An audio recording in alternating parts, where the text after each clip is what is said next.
তারা আমাকে দেখে কেন হাসতেছে সেটা আমি বুঝে উঠতে পারিনি, কিন্তু আমি এটা লক্ষ্য করি শুধু তাদেরকে আমিই দেখতেছি না, বরং তারাও আমাকে দেখতেছে এবং মুচকি মুচকি হাসতেছে।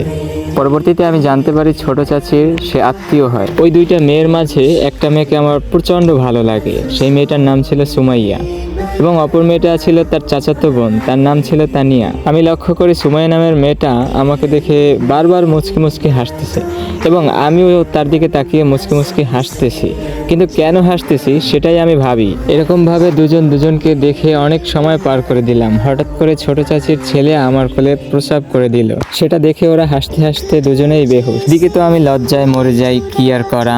হাসতে হাসতে সুমাইয়া নামের মেয়েটি আমার সামনে চলে আসলো এবং আমাকে বলল আমার কাছে দেবেন। আমি সুমাইয়ার কোলে মুয়াজকে দিয়ে দিলাম এবং আমি চলে গেলাম গোসলের উদ্দেশ্যে। টিউবওয়েলে গোসল করতে চলে গেলাম ছোট চাচির ভাই আর আমি। সেখানেও তারা দুজন চলে আসে এবং আমাকে দেখে মুচকি মুচকি হাসে। অবশেষে গোসল শেষ করলাম এবং জামা কাপড় শুকিয়ে দিয়ে আবার বাসায় চলে আসি। বাসায় চলে এসে দেখি অনেক লোকের ভিড়। ছোট চাচির ছোট ছেলের মাথা কামানোর একটা অনুষ্ঠান ছিল, বক্সের আয়োজন ছিল, গান বাদ্য বাজনা সব ছিল, কিন্তু সেখানে ছিলাম আমি পাঞ্জাবি পরা অবস্থায়, টুপি মাথা দেওয়া অবস্থায়। আমি সামনের রুমে বসি, তখন ভিতরে একটা দরজা ছিল, সেই দরজার সাইড দিয়ে সুমাইয়া নামের মেয়েটি আমার চোখের দিকে তাকিয়ে ভুরু জাগিয়ে কি যেন জানতে চাইতেছে।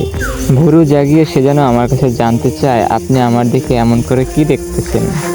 প্রথমবারের মতো আমি অবাক, তার কারণ যেই মেয়েটাকে আমি পছন্দ করেছি সেই মেয়েটা আমাকে পছন্দ করেছে, এটা তার চোখ দেখেই বুঝতে পারছি আমি। এবং তাকে আমি কি পটাবো, সে আমাকে পটানোর চেষ্টা করতেছে। যতবার আমি তার চোখের দিকে তাকাই ততবার আমি নিজেকে ভুলে যাই। বারবার তার চোখের দিকে তাকাতে আরও ইচ্ছুক হয়ে যেন উঠি। তার চোখের মায়া বড্ড ভয়ঙ্কর ছিল, হারিয়ে ফেলেছিলাম নিজেকে। সে আমার পাশে